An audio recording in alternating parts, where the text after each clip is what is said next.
Up in Sinks Canyon, there are some petroglyphs up there that depict bighorn sheep that have been dated at around 6,000 years old. So bighorn sheep have had a major presence in the Wind River Mountains at least since the last ice age. Even when early settlers moved into this area, they report that bighorn sheep were impressively abundant in the mountains behind Lander.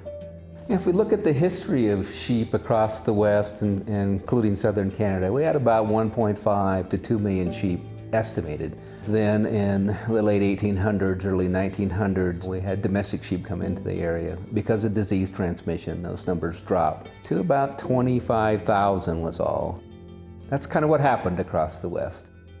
It wasn't until the early 1960s that some residents in town talked to the Game and Fish Department about getting bighorn sheep back into the area. So they brought some bighorn sheep down from Whiskey Mountain up in Du Bois and started to repopulate Sinks Canyon and other areas along the Wind River frontier. And that continued into the 80s. At that point in time, a pretty thriving herd existed of bighorn sheep.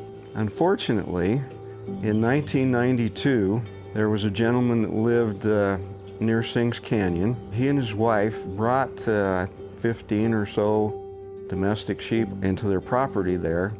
And they only had them for 4 months, but in that 4-month period, there was some commingling between bighorn sheep and domestic sheep, and some pneumonia-causing bacteria were passed to the bighorn sheep.